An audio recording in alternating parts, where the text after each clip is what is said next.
guys, how's it going? It is a beautiful day out today, 50 degrees, the sun is shining and the wind is not blowing, so we are gonna do some flower bed clean out. Now we're gonna be focusing mostly on the lavender hedge in front of our vegetable garden and the rest of the west side flower bed, which we started several weeks ago, and we're just gonna pick up where we left off and keep moving through it. So I thought we could start here. I kind of wanna talk through how we cut our lavender back, and then we'll walk through the rest too, so we can kind of have a before shot. So right along the fence line of our raised bed garden, we've got Sweet Romance lavender, which we planted here, I want to say 5 or 6 years ago now. And maybe we can put some video or pictures up of what this space looks like in season and what this lavender does. It's just amazing. I think the thing that this lavender loves about this space is the heat and the full sun. There are no shade trees nearby this particular area, which is great for our vegetable garden as well, because you need a lot of sun to create or to produce vegetables, but you also need a lot of sun to keep lavender happy. So it gets sun from early in the morning until pretty late in the evening, and it gets all of the radiant heat from the gravel driveway. It's got its own water system. It's not connected to anything else, so we can water it just as much as it needs it. It's just been a beautiful and perfectly sized plant. You can see right here, these get, I want to say, a couple feet wide, about 18 to 20 inches tall or so. And this variety naturally stays on the smaller side, which is why I chose it for this area, because this is also our driveway and I didn't want some big monstrous plant hanging over and kind of necking it down in this space. I do prune my lavender a little bit differently than most pruning guides will tell you to do it. And I did a video, I want to say maybe like 3 years ago, kind of talking through all the different ways, there's not a lot of different ways, but the couple of different ways that you can prune lavender. The first of which is the way pruning guides will tell you to prune it, and that's to take it down by about 1/3 of its total height, thus avoiding any woody growth toward the base of the plant. Lavender plants tend to create that network of really thick woody stems. Those don't typically produce a bunch of new growth down there, toward the bottom. So if you cut into them, you could kill your plant or shock it or just like really set it back. So you want to be careful of that. The way I prune my lavender is by cutting it all the way back every single year, thus not letting it create that woody base to begin with. So it's pushing out fresh new growth every single year. And I used to cut it back in the fall every single year. It was just my routine because I did all of my flower bed clean out in the fall when I worked down at the garden center full time. Spring was just too busy. I didn't have time to do it then. It always did great. And we were a zone 5 back then. And the lavender still did really great. So I've just kind of maintained that same pruning method. Sometimes we get to it in the spring, sometimes in the fall, but I still cut it back quite a lot. And if we get in here closer and look at the bottom, this is all fresh growth from last year. So, if you get in even closer, maybe you can see there's like some woody base down here, a little bit thicker, and then the new growth starts right here. So I might have left these a little bit taller last year, which I think I'm going to do this year too. Maybe like 4 to 5 inches tall is how long I'll leave the stems. And I think that should work perfect because you can see all this new growth coming out already. So that's just the way that I like to do it, and it does tidy up the area. It keeps the plants compact. It keeps fresh growth happening. I use hedge trimmers to do this job because it does make for really quick work, but I will show you really quickly a close-up using my pruners. Okay, so this is the canopy we were just looking in just a second ago. So I've got my Falcos here, and I'm just gonna go in. It smells so good. Oh my gosh. And we're gonna take mostly, it's kind of more side growth than anything else. I'm gonna trim that off.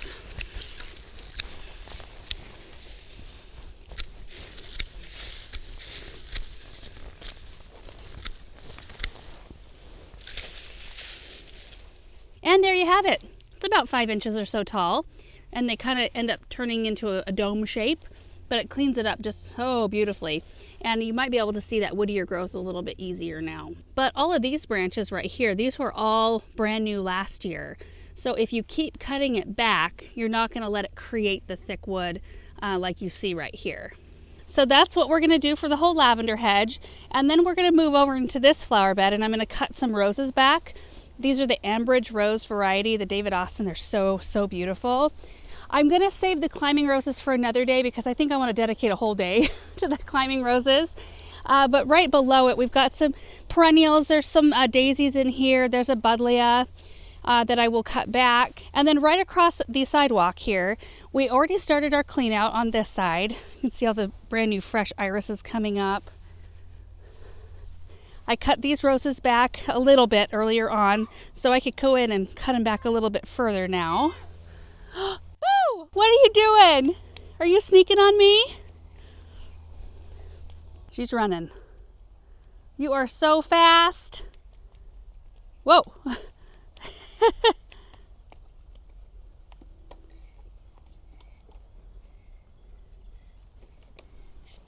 Whoa.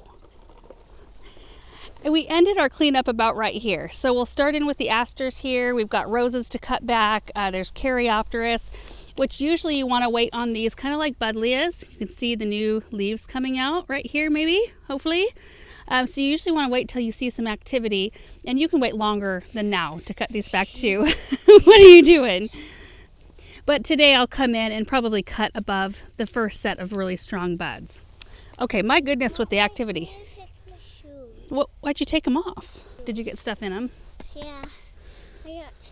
There you go. There are also more roses. Look at this thyme. Isn't this gorgeous? It kind of shines. Like it's got a metallic quality to it. There's lady's mantle. There's more asters, delphinium, buddleia, roses. It's kind of a repeat all the way to the end. And I'm not sure how far we're going to get. We're just going to start with the lavender and see where we end up. So here we go.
Lavender is done. Thought we'd take a quick break so we could take a look at it.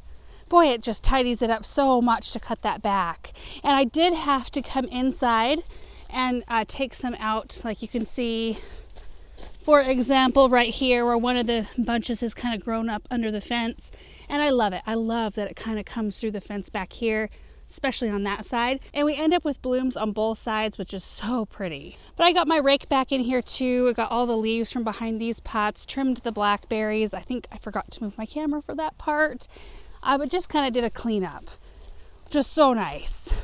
And this is what it ends up looking like. I know it's in the shade sort of right now, but this is what it ends up looking like every single fall or spring, depending on when we cut it back. Okay, so now we can work on the rest of the flower beds. I do want to run through my rose pruning method as well before we take off. So we have 3 roses in here that are roughly, I don't know, 3 to 4 feet tall and wide.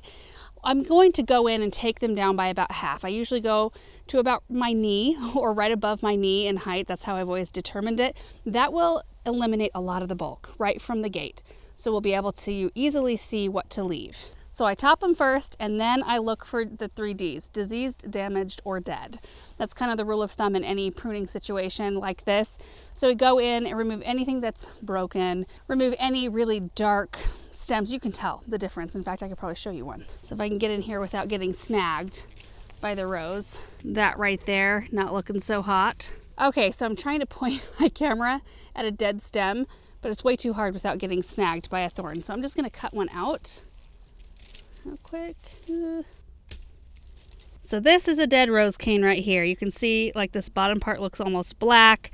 The top part here is like corky and brown. When you make your cut, you won't see any green inside the stem, so we remove anything like that. I also remove anything, look at this, that has been rubbing on each other. I'll probably cut this back one down, and then I will eliminate this one that's crisscrossing it because it's kind of coming through the center of the rose plant right here. But yeah, we just look for stuff like that. So taking off the top bulk, then doing the 3Ds, that will really take your shrub down quite a lot, and then it's very easy to go in and thin it out. I mean, save the nice looking canes, make sure that there's airflow or a room for airflow and light for every single branch you leave, and I usually end up with just a few really strong canes and kind of a vase shape. So we'll show you the process here as we move through here. But I just wanted to stop and talk about that because that's really the only technical thing that I'm doing in this space. The rest of it's just kind of a cutback. There's really not a lot of extra information on that. Just cut it back. You know what I am gonna grab though real quick are my gloves, my rose gloves, because I've got several of them down this walkway. And usually if I only have a small handful, I'll just be really careful. But in this case, these have some wicked thorns, so we need the gloves. Now, I don't know what number these are. Felco marks all their product with numbers, but these are not technically their rose gloves, but they work amazing for roses. I use these when I'm doing our Colette climbing roses because those are probably the most thorn-filled roses I have ever worked with in my life, and I never get stuck, not once, through these gloves.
This flower bed looks so much better. I mean, this whole area does.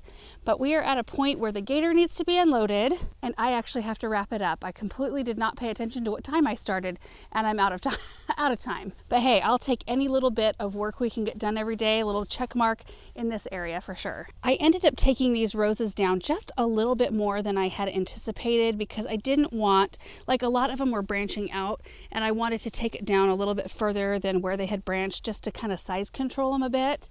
And I completely forgot that last year, so after last winter, we lost this section of this rose, but it recovered so well that I didn't even remember that was there because this was just so beautiful this last year. And it's fun. I can see some little windflowers starting to pop through. They were underneath a mat of leaves. There's liatris that's back there that I cut back, the buddleia, the daisies.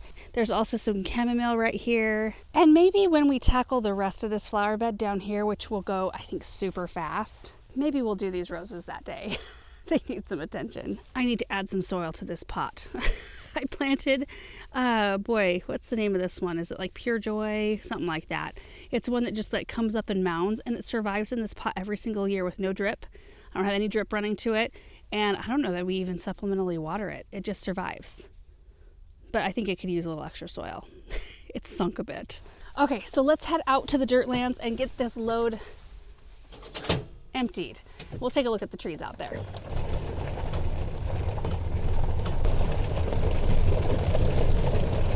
First off, you can see the crop of weeds we've got coming up.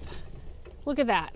They look so lush at the moment and vibrant. But the evergreens that we popped out here, they're looking really nice.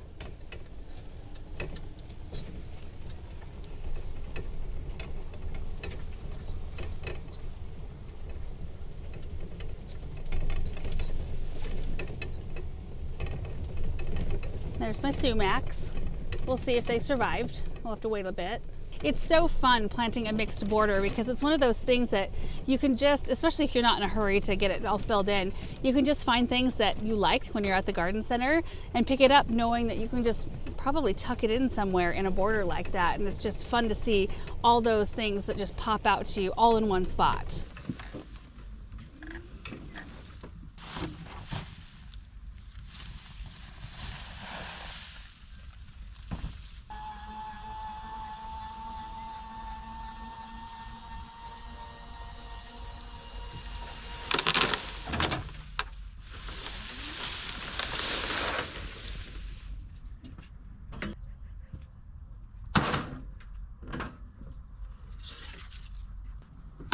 Well, you guys, that is going to be it for today. It looks like we have a beautiful forecast and no freezing temperatures for the next 10 days. At least that's what it says right now.